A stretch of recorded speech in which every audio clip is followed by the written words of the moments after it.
guys, this is Cherise from Sher from 2000. Welcome back to another video.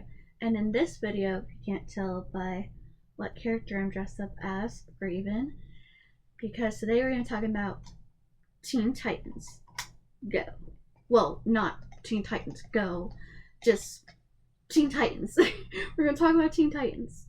So specifically, the Teen Titans for the 2003 animated series was heavily inspired by Japanese animation created by, oh gosh, I'm gonna butcher names, Glenn Murakama, and developed by Murakama, David Slack, and Sam Register. It is based off of the DC Comics superhero team Teen Titans, which was primarily introduced, I believe, in the 1980s. It was produced by Warner Brothers Animation and DC Comics, specifically for Season 5. It premiered July 19th, 2003, and it ran until January 16th, 2006. So the series is about a group of teenagers with different superhero abilities coming together to defeat the forces of evil, like any other superhero team, right? While the team members may have changed throughout the series, well, at least throughout the comic book series, the 2003 series is the most recognizable and popular of the team. So the main cast members, the main 5 characters here, you got Scott Menville as the leader, Robin, Hayden Walsh as Starfire, the princess from the planet Tamaran, Kari Parton as Cyborg, the half teenager, half robot, intellectual one of the group, Tara Strong as Raven, the half human, half demon superhero, and Greg Sipes as Beast Boy. Basically, he's the jokester of the group, and he can shapeshift into any animal. Unless we talk about that one episode where he was able to shapeshift into objects. Not by will, of course. Okay, now it's time for me to share my thoughts. So you can't tell by the way I'm dressed, I love this series so much. I even have, I think this was either like a Happy Meal or maybe it was Wendy's. I think it was Wendy's. You know how they had the kids meal toys? Yeah, this was supposed to be a clock, but obviously it's like 20 plus years and now it doesn't work anymore. But it's still good for a prop. The little Titan communicator. I dressed up as Raven in 2015. And I also dressed up as her again in 2016 when I went to Comic-Con. And last year I dressed up as Starfire, which I have the costume here. I dressed up as Starfire and have her little sleeves here too. And then my mom and I, we worked together to create her little star bolts or whatever. So that's what they look like if you kind of, let's see if I can put it through. And then I would have to click the button in the back. Last year, me and some of my buddies, we talked about theme songs. Specifically, one of the theme songs we talked about was the Teen Titans theme song, sung by Hi Hi Puffy Amiyumi, and it was amazing. I love it.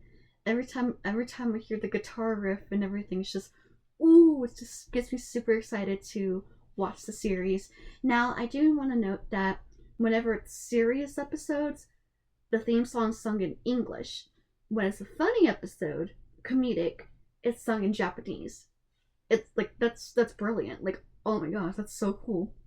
My favorite character when I was little was Starfire because of the bubbly, optimistic, sometimes naive personality that I shared with her as a kid.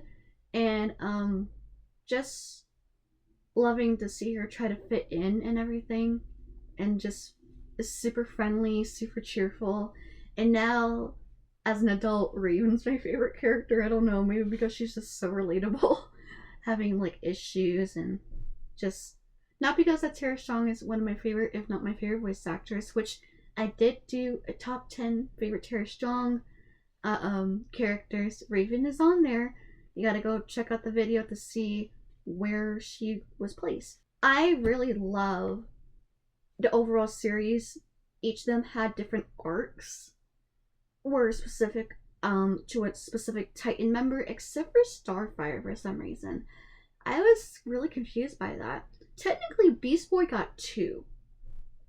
Because season 2 was even though it was mainly focus of Terra, Beast Boy was really involved in that arc. So technically, Beast Boy got two, and then season 5, Brotherhood of Evil, and introduced the Doom Patrol, and Beast Boy wanted to be taken seriously, not just be the party animal. No pun intended. I think that's why the series works so well with not only the action and the drama, but also there's a lot of funny moments, and that's kind of where they started using like the inspiration of the Japanese animation, where like they with the expressive eyes and all that jazz. Yes, let's talk about the different arcs for each of the characters, except for Starfire. So Cyborg, his journey, like I said, he's like the intelligent, but he's also pretty funny, and just love his booyah! I love that. Gosh, if I know all 5 voice actors for Teen Titans is supposed to be at Level Up Expo this weekend, which is another reason why I'm recording this video in the first place. Gosh, but if I ever get to meet Kari, I need him to do a booyah for me. Do a booyah for me, Kari, please. But no, I feel like notable episodes for Cyborg, some of his parts, his entire story arc of season 3 with him versus Brother Blood, and Cyborg the Barbarian, and I think Human itself, just kind of dealing with being a half human, half robot, and trying to rely on technology, but sometimes even technology has its flaws. I think there's a couple episodes where he was malfunctioning, and it was kind of funny though. Beast Boy, like I said before, he is the party animal, the jokester of the group, but even he had some of his serious episodes that were in development and stuff. Specifically, like I said, the Terra arc, where he falls for Terra, who turns out to be a double agent for Slade, and him being heartbroken because that was like literally one of his first crushes was Terra.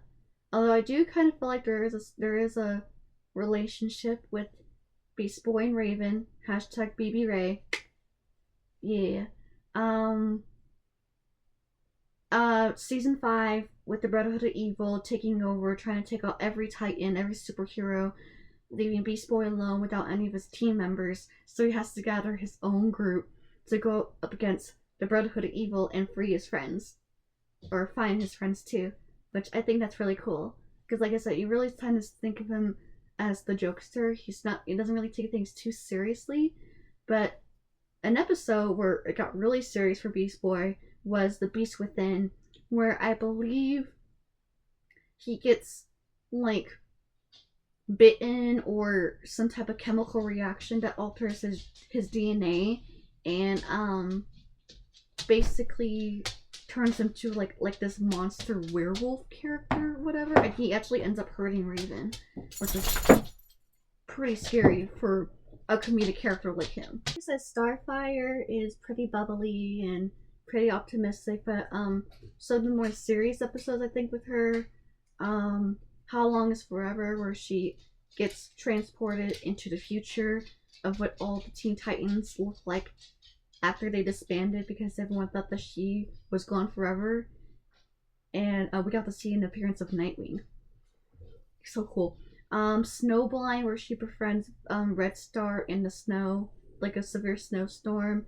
Stranded, with her and Robin kind of testing out the relationship, because Robin said she's not my girlfriend, and Starfire obviously didn't necessarily understand what he meant by that. Transformation, which I really like this episode. It's basically Starfire going through alien puberty. That's basically what the episode's about. Starfire goes through some type of like puberty for Tamaranians, and she feels like she's ugly, and she doesn't like being changed, and she doesn't feel like she's pretty. And I actually really like this episode. Sometimes I watch this episode specifically whenever I feel like I'm not pretty, and just kind of boosts up my self-esteem. And then probably the most notable episode for Starfire when it comes to serious dramatic episodes is Truck. I had no idea how the series a kid's show was able to handle racism, but they nailed it. Okay? They nailed it. Some type of alien creature comes to help with the Titans, but he sees Starfire as an inferior and keep giving her this very offensive name. And it takes a scene with her and Cyborg to understand what's really going on, and the Titans trying to do everything they can to protect their friend because she's not useless. She is a pivotal member of the team. So just for them to deal with that in a kid's show is just truly, truly amazing. Raven, she is more of the serious. I think a lot of people had a lot of crush on Raven because she is usually associated with like gothic, emo, that type of genre style. I feel like most of her episodes is just dealing with her trying to be more brave and have more confidence. Nevermore, where Cyborg and Beast Boy get stuck into Raven's mind.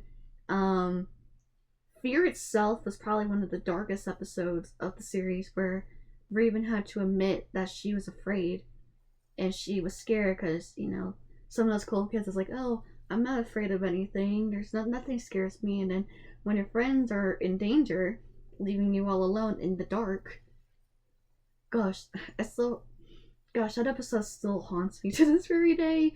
It's kind of scary. And then the entirety of season 4, with her and her father Trigon, and her being this prophecy for Trigon to basically use her as a portal to reign and basically the end of the world. It's literally the end of the world. Like I believe the 3-parter is called The End, which makes me wonder how come they didn't use that as the season or series finale.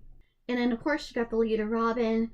He's the leader, although he may not have special abilities like Raven and Starfire and Beast Boy, or tech stuff like Cyborg. His martial arts background really is helpful for him.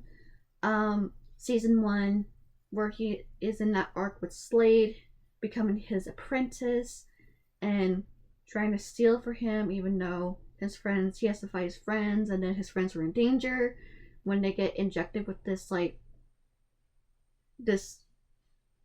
don't even know what it is. It's like this radioactive like material or whatever that causes them to like be in so much pain that they feel like they're dying. It's messed up. And then X, where he disguises himself as a supervillain X, and then later on some other person becomes Red X, and everyone thinks it's Robin, but it's not him anymore. And then probably the most darkest episode for Robin is Haunted, because of his obsession with Slade that causes him to have hallucinations. Like, again, a kid's show. Able to take serious topics that can be discussed and understood by kids is truly, truly amazing. So, some of my favorite personal episodes from the 2003 series include Sisters and Betrothed, because of that relationship between Starfire and Blackfire, and Spellbound. I love magic, and Raven feels she's alone and isolated because no one really understands her mind and personality. Beast Boy called her creepy, and that really hit Raven kind of deep within and caused her to befriend someone that she thought was a friend but turned out to be a dragon. Mad Mod in Revolution. Mad Mod is a really funny villain. I love him whenever he pops up. Wavelength, I love that episode because I think it introduces Bumblebee. I love Bumblebee. I think she should have been in more episodes. The End, again, season 4, Raven's arc is probably my personal favorite of the Titans. Like introduction of Terra and her kind of overcoming her abilities, even though she does betray the group. And then probably my personal favorite episode is Bunny Raven, or How to Make a Titanimal Disappear, because of Mumbo, voiced by Tom Kenny, and I love the songs in the series, but Master Your Fate was so good and so funny. I love Tom Kenny. I love his acting ability and just being so funny and him having his own song. It's so cool. The series finale has some type of controversy because the episode Things Change is technically the final episode of the 2003 series, and basically some girl that looks exactly like Tara, Beast Boy becomes obsessed with, but she has no memory, no intellect or anything, and Beast Boy has to say goodbye to to Tara for good. They should have either ended with the Teen Titans and all the other Titans coming together against the Brotherhood of Evil, or they should have ended it with the end with the Titans versus Trigon. In September 15th, 2006, there was a TV-made movie, like a television-made movie called Titans Trouble in Tokyo. So basically the Titans are invited to Tokyo and strange things are happening. It's been a while since I watched this movie, so my memory may not be correct here. Someone's behind this scheme of using art to wreak havoc in Tokyo, and I think Robin is framed for it. And then I like the scene where Beast Boy sings the Teen Titans theme. in he sings the Teen Titans theme. It's so fun. And then Robin and Starfire's relationship has been tested since the beginning of the series, and then for it to be coming together till this TV movie where they finally kissed at the end. But yeah, the kissing, oh my gosh, I think all of us were waiting for that moment when they started kissing. There were mini shorts in the early 2010s to see if they can kind of come up with a series for them to come back, and it does come back in the form of Teen Titans Go, which premiered April 23rd, 2013. This is more comedic compared to the previous version of the 2003 series. It even got its own movie in 2018 called Teen Titans Go to the Movies. And then there was like a crossovers. The Teen Titans Go had a lot of crossovers. Specifically 2003 versus 2013 Teen Titans. They had one with Powerpuff Girls. They had one with DC Superhero Girls, which, do you guys want me to talk about DC Superhero Girls or Powerpuff Girls in the future? Let me know. October 12, 2018 to May 11, 2023, there was a live-action Teen Titans series, but it was called Titans, and it was on Max. Now, I feel that both Teen Titans Go and Titans really missed the mark. What I said earlier, what I liked about the 2003 series was the balance between comedy and drama and action, and being able to flesh out each of the characters, each of the main 5 characters. Like I said before, the balance with the 2003 series is what's missing with Teen Titans Go and Titans. Teen Titans Go is a little bit too comedic, and on the other end, you got Titans, who takes itself way too seriously and just tries to be so dramatic and so dark. I don't think the casting was the problem. I think it's more of the writing for both series were the major problem. But apparently, hopefully, there's supposed to be some type of live action Teen Titans movie that James Gunn is developing for the DCU and Warner Brothers. Please let it have some type of comedy and action. You can have both. It's not a one or another. It is possible to have both. So those are my thoughts on Teen Titans 2003. I love this show. I really love the action, the comedy, the teamwork of all the members of Teen Titans, and I really would like this specific version of Teen Titans to come back into the future. I don't know, I keep hearing rumors that they might bring it back for season 6 or whatever, which, come on, please, please, please, please.